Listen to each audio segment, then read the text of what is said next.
नमस्कार दोस्तों, मैं रक्षिता मिश्रा। स्वागत है आप सभी का मेरे इस चैनल पे। तो आज की वीडियो में हम देखेंगे जो हमारी गवर्नमेंट ने फार्मर्स के लिए so called free beneficial law बनाए हैं, उस लॉ पर फार्मर्स के क्या रिएक्शंस रहे और गवर्नमेंट का फार्मर्स के अगेंस्ट में क्या रिएक्शन रहा। तो आइए इन्हीं चीजों को शुरू से लेकर अब तक थोड़ी सी गहराई से जानने की कोशिश करते हैं। तो जैसे कि आप जानते हैं कि 20 सितंबर 2020 को राज्यसभा ने फार्मर्स के लिए 3 बिल पास किए जो कि फार्मर्स को बिल्कुल मंजूर नहीं था। उनके हिसाब से ये बिल उनके बारे में ना सोचकर upper class peoples like Adani और अंबानी के बारे में सोचकर बनाई गई है। इन तीनों बिलों को वापस लेने के लिए फार्मर ने अपनी पूरी कोशिश की, पर गवर्नमेंट पर इन चीजों की कोई असर नहीं पड़ी। उन्होंने इन बिलों को वापस लेने से साफ मना कर दिया। मजबूरन जब फार्मर्स के पास कोई रास्ता नहीं बचा तो लाखों की संख्याओं में किसान दिल्ली के सिंगू बॉर्डर पर जाकर प्रोटेस्ट करना शुरू कर दिए, पर इस प्रोटेस्ट में उन्होंने किसी को भी हानि नहीं पहुंचाई। यह प्रोटेस्ट बहुत ही शांतिपूर्वक रहा। जब सरकार ने देखा कि फार्मर्स भी अब उन्हीं की तरह जिद पड़ रहे हैं तो उन्होंने अपनी चालें चलना शुरू कर दी। उन्होंने बार बार बैठकें बुलाई, कुल मिलाकर 11 बैठकें उन्होंने बुलाई, पर इन बैठकों का मोटिव सिर्फ और सिर्फ लोगों का ध्यान भटकाना था, ना कि किसानों की समस्याओं का समाधान निकालना। इतना सब कुछ होने के बावजूद सरकार इन बिलों को वापस लेने के लिए बिल्कुल तैयार। एक तरफ हमारी गोदी मीडिया थी जो अपना काम पूरी श्रद्धा के साथ कर रही थी। वे लोगों को फार्मर्स के अगेंस्ट भड़का रहे थे, उनका नेगेटिव फेस लोगों के सामने ला रहे थे और न जाने उन्हें किन किन टाइटलों से बुला रहे थे। दूसरी तरफ किसानों ने अपनी बात लोगों तक पहुंचाने के लिए 26 जनवरी को ऑन रिपब्लिक डे को एक पीसफुल ट्रैक्टर मार्च निकालने की सोची। इसीलिए किसानों ने सुप्रीम कोर्ट में एक प्ली भी फाइल करी, पर सुप्रीम कोर्ट ने इंटरफेयर करने से साफ मना कर दिया। इवेंचुअली दिल्ली पुलिस ने और सरकार ने एग्री कर दिया कि ठीक है, ये मार्च निकाली जा सकती है, पर इस मार्च के टाइमिंग्स और रूट्स पहले से ही डिफाइन करे जाएंगे कि किस रूट पर ये मार्च निकाले। तो इस मार्च के लिए जो रूट डिसाइड करे गए वो थे सिंघू, गाजीपुर और टिकरी बॉर्डर कि इन्हीं तीनों रूटों पर से ट्रैक्टर मार्च निकाली जाएगी। पर एक्चुअली में हुआ क्या, ये हम सब जानते ही हैं। कुछ प्रोटेस्टर्स इन प्री डिसाइडेड रूट को छोड़कर किसी दूसरे रूट से समय से पहले ही निकल गए और दिल्ली के अंदर घुस गए। वहां उन्होंने पुलिस के लगाए बैरिकेड्स तोड़े, तोड़फोड़ की, पर ऐसा नहीं है कि वायलेंस सिर्फ प्रोटेस्टर्स की वजह से ही हुई। पुलिसों ने भी कोई कसर नहीं छोड़ी इन प्रोटेस्टर्स को रोकने के लिए। उन्होंने इन प्रोटेस्टर्स के ऊपर कई टीयर गैस छोड़े, इन्हें लाठियों से मारा गया और नुकसान दोनों तरफ हुआ। तो ऐसा कहना गलत होगा कि वायलेंस सिर्फ प्रोटेस्टर्स की वजह से ही हुई।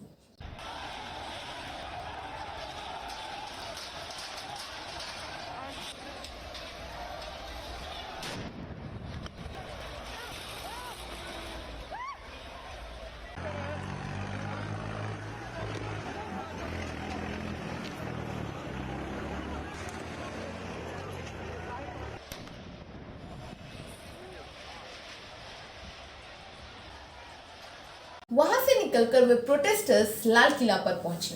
अब यहाँ पर सोचने वाली बात यह है कि लाल किला जो कि भारत की धरोहर है, वहां पुलिस प्रोटेक्शन हमेशा होती है, पर 26 जनवरी को वे प्रोटेस्टर्स लाल किला में ऐसे गए जैसे मानो कि उनकी आने की तैयारी पहले से ही पुलिस वालों ने कर रखी हो। वे बड़ी आसानी से अंदर घुस गए और वहां उन्होंने अपना झंडा लहराया।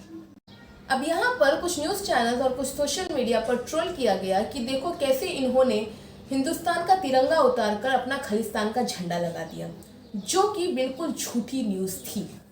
हिंदुस्तान का तिरंगा कभी लाल किले पर से उतारा नहीं गया। उन प्रोटेस्टर्स ने वही तिरंगे के बगल में एक एम्प्टी पोल पर अपना झंडा लगाया था और ये झंडा कोई खालिस्तान का झंडा नहीं था। ये झंडा निशान साहेब का था, जो कि पंजाबियों की शान है। इन दोनों झंडों पर सिंबल सेम है, पर बड़ी आसानी से डिफरेंस बताई जा सकती है, एक खालिस्तान के झंडे में और एक निशान साहिब के झंडे में। अब सबसे बड़ा सवाल ये आता है कि कौन थे वो लोग जिन्होंने लाल किले पर चढ़कर अपना झंडा लहराया। अब एक इंसान थे जिन्होंने खुद एक वीडियो के जरिए ये क्लेम किया है कि लाल किले पर चढ़कर निशान साहिब का झंडा उन्होंने लगाया था। अब सवाल ये आता है कि दीप सिद्धू है कौन। दीप सिद्धू एक पंजाबी एक्टर है। वे 2018 में बीजेपी के साथ थे। सनी देओल ने जब गुरदासपुर से चुनाव लड़ा था तब उनके पूरे कैंपेन में दीप सिद्धू उनके साथ थे। और ऐसे कई फोटोज को देखकर यह अंदाजा लगाया जा सकता है कि दीप सिद्धू का बीजेपी नेताओं के साथ और सनी देओल के फैमिली के साथ अच्छे संबंध थे। पर इसका मतलब ये नहीं है कि दीप सिद्धू बीजेपी की तरफ से फार्मर्स के बीच आए थे। दीप सिद्धू का कहना यह है कि वे पहले बीजेपी के साथ थे पर अब नहीं है। पर इतना सब कुछ होने के बावजूद कुछ किसानों के लीडर्स और बाकी के फार्मर्स उन्हें बीजेपी का आदमी कहकर बुलाती हैं। पर ये कहने के पीछे फार्मर्स के अपने रीजंस हैं। पहला रीजन ये है कि नवंबर 2020 में जब किसानों ने प्रोटेस्ट करना शुरू किया था तो दीप सिद्धू के कुछ कंट्रोवर्शियल स्पीचेस को सुनकर किसानों ने उन्हें बैन कर दिया कि वे अब स्टेज पर जाकर स्पीच नहीं दे सकते क्योंकि उनके स्पीचेस भड़काऊ होते हैं और इस प्रोटेस्ट में किसी भी हिंसा को बढ़ावा नहीं दिया जाएगा। और इसके बावजूद उन्होंने ट्रैक्टर मार्च होने से कुछ दिन पहले कुछ किसानों को भड़काने की कोशिश की कि हम कुछ प्रोटेस्टर्स मिलकर किसी दूसरे रूट से निकलकर दिल्ली में घुसे। किसानों के मना करने के बाद भी दीप सिद्धू कुछ प्रोटेस्टर्स को लेकर किसी दूसरे रूट से दिल्ली के अंदर घुस गए और उसके बाद क्या हुआ ये तो हम सब जानते ही हैं। आप देख सकते हैं एक वीडियो में जब दीप सिद्धू लाल किले से नीचे आए तो कई किसानों ने उन्हें घेर लिया और उनसे पूछने लगे कि ये तुमने क्या किया, हमारी इतनी मेहनत पर पानी फेर दिया। उन पर सवाल किए जा रहे थे कि उन्होंने ऐसा क्यों किया, पर दीप सिद्धू ने एक भी सवाल का जवाब नहीं दिया और चुपचाप वहां से भाग गए। उन्हीं के कुछ दूरी पर एक आदमी एक बाइक लेकर खड़ा था जिस बाइक पर दीप सिद्धू चढ़कर वहां से निकल गए।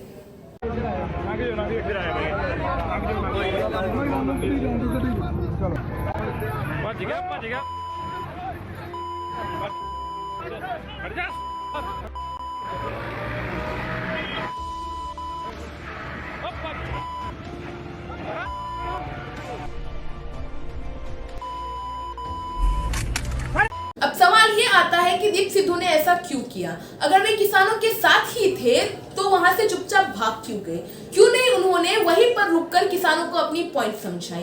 क्यों नहीं उन्होंने किसानों के सवालों का जवाब दिया? क्या दीप सिद्धू वहां वही करने के लिए गए थे, ये जानते हुए भी कि किसी की भी एक भी गलत कदम किसानों की महीनों की स्ट्रगल पर पानी फेर सकता? और ऐसा ही हुआ। ये एक गलत कदम ने किसानों की समस्या बढ़ा दी। गाजीपुर के सरकार ने किसानों के लीडर्स को ये कह दिया कि 28 जनवरी के आधी रात तक बॉर्डर खाली हो जानी चाहिए, नहीं तो वे अपनी तरीके से खाली करवाएंगे। किसानों को इस बात की आशंका तो पहले से ही थी कि 26 जनवरी के इंसिडेंट के बाद कुछ ना कुछ तो जरूर होगा और वैसा ही हुआ।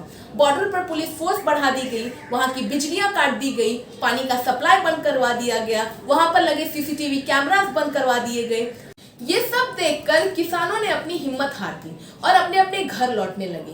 पर इतना सब कुछ होने के बाद भी एक किसान थे जिन्होंने अपनी हिम्मत नहीं हारी, वे राकेश टिकैत जी थे। राकेश टिकैत से ये सब कुछ नहीं देखा गया और वे स्टेज पर चढ़ गए भाषण देने के लिए और अपने किसान भाइयों के लिए गुहार लगाने लगे। भाषण लंबा चलने के कारण पुलिस राकेश टिकैत को नीचे उतारने के लिए स्टेज पर चढ़ गई। ये बात राकेश टिकैत जी को बहुत बुरी लगी और वे रोने लगे। जैसे कि आप इस वीडियो में देख सकते हैं कि कैसे राकेश टिकैत अपने घर लौट गए किसान भाइयों के लिए भावुक हो गए हैं और वे बता रहे हैं कि किस तरीके से पुलिस प्रशासन और सरकार इन किसानों को परेशान कर रही है। पूरे देश के किसान पूरे देश के किसानों बर्बाद करते और भी क्या बात देश के किसानों को बर्बाद करना चाहते हैं, नहीं होगा। ये देश का किसान, ये 5 लाख ट्रैक्टर भी है, मेरी जिम्मेदारी है, इस किसान की मेरी जिम्मेदारी है। इस किसान को बर्बाद नहीं होने दूंगा देश के। आज अचानक क्या हुआ? आज अचानक क्या हुआ? वापसी होगा। आज अचानक क्या हुआ? पूरा घटनाक्रम बताइए। बीजेपी पार्टी लगी सारी किसान को बर्बाद करने लगी, नहीं छोड़ने को। ये बिल भी वापसी होंगे, बिल भी वापसी होंगे। अगर बिल वापसी नहीं हुए, अगर कानून वापसी नहीं होंगे तो राकेश टिकैत आत्महत्या करेगा। राकेश टिकैत जी के ये आंसू देश भर के किसानों में एक नई एनर्जी पैदा की है। वे जिस तरीके से अपने घर लौटे थे, उल्टे पैर में बॉर्डर पर फिर से लौटे और इस बार पक्का इरादा करके आए हैं कि अब चाहे जब तक रुकना पड़े वे आंदोलन करते रहेंगे और इस बार हार मानकर घर नहीं लौटेंगे। तो इस बार अब देखना ये है कि आखिर कौन झुकेगा, वे किसान जो अपने हक के लिए लड़ रहे हैं या इस देश की सरकार जिन्हें लोगों की भलाई के लिए बनाया गया है। इस सवाल का जवाब मैं आप पर छोड़ती हूँ, अपने जवाब मुझे कमेंट बॉक्स में लिखकर जरूर बताएं और अगर आपको ये वीडियो पसंद आई हो तो इस वीडियो को लाइक करें और चैनल को सब्सक्राइब करें और इस वीडियो को ज्यादा से ज्यादा शेयर करें ताकि ज्यादा से ज्यादा लोगों तक पूरी सच्चाई पहुंच सके। जय हिंद।